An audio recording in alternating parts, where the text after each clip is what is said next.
Assalamualaikum warahmatullahi wabarakatuh.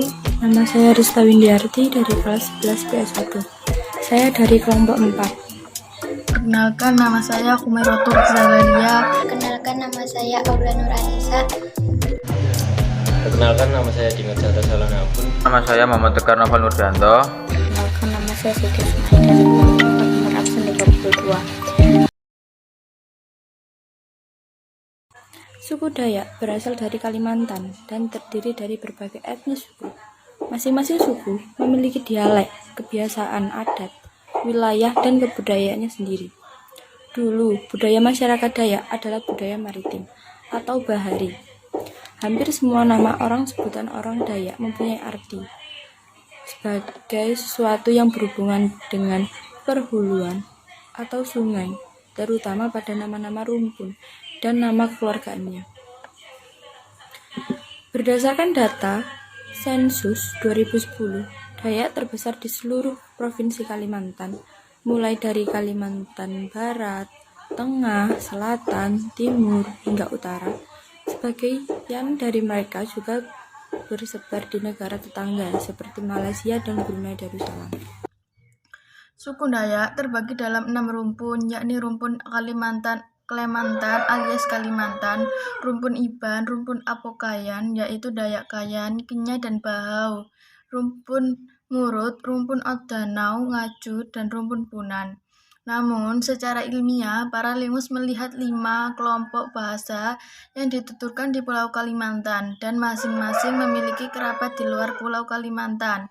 Barito Raya 33 bahasa, termasuk 11 bahasa dari kelompok bahasa Madagaskar dan Sama Bajau, termasuk satu suku yang berdiri dengan nama sukunya sendiri, yaitu suku Paser. Dayak Darat 13 bahasa, termasuk bahasa Rejang di Bengkulu. Borneo Utara 99 bahasa, termasuk bahasa Yakan di Filipina, serta satu suku yang berdiri dengan nama sukunya sendiri, yaitu suku Tidung. Sulawesi Selatan dituturkan 3 suku Dayak di pedalaman Kalbar. Dayak Taman, Dayak Embaloh, Dayak Kalis disebut rumpun Dayak Banuaka.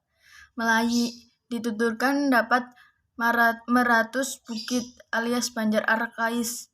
Dayak Iban dan Sak Sengganan, Dayak Keninjal, Dayak Banayoh, Malayik Dayak, Dayak Kendayan, Kainayatan.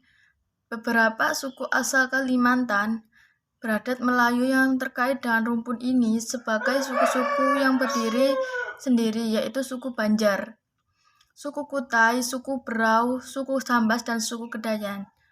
Asal-usul suku Dayak jika ditinjau dari asal-usul tempat tinggal, Konmans didukung oleh Inauf menyatakan bahwa suku Dayak adalah keturunan imigran dari provinsi Yunnan di Cina Selatan, tempatnya di Sungai Yang Tengklang, Sungai Mekong, dan Sungai Menan. Sebagian dari kelompok tersebut menyeberang ke semenanjung Malaysia sebagai batu loncatan pertama dan kemudian menyeberang ke bagian utara Pulau Kalimantan. Seorang tokoh Kayan juga menjelaskan bahwa suku Dayak adalah ras Indo-Cina yang bermigrasi ke Indonesia pada abad ke-11. Pembagian sub-etnis suku Dayak yang masih mempertahankan adat budayanya akhirnya masih masuk ke pedalaman dikarenakan berbagi sub-etnisnya. Kelompok suku Dayak terbagi dalam sub-sub suku yang kurang lebih jumlahnya 405 sub menurut JU Lontan 1975. Masing-masing sub suku Dayak di Pulau Kalimantan mempunyai adat istiadat dan budaya yang mirip, menunjukkan kepada sosiologi kemasyarakatan dan perbedaan adat istiadat, budaya maupun bahasa yang khas. Masa lalu masyarakat yang kini disebut suku Dayak mendiami di daerah pesisir pantai dan sungai-sungai di tiap-tiap pemukiman mereka. Etnis Dayak Kalimantan menurut seorang antropologi JU Lontan 1975 dalam bukunya Hukum Adat dan Adat Istiadat Kalimantan Barat terdiri dari 6 suku besar dan 405 sub kecil yang menyebar di seluruh Kalimantan. Kepercayaan suku Dayak. Masyarakat rumpun Dayak Ngugu dan rumpun Dayak Oddanum menganut agama leluhur yang diberi nama Jilik Riwut sebagai agama keharingan yang memiliki ciri khas adanya pembakaran tulang atau ijambe dalam ritual penguburan sekunder, sedangkan agama asli rumpun Dayak Banuka tidak mengenal adanya pembakaran tulang jenazah. Bahkan agama leluhur masyarakat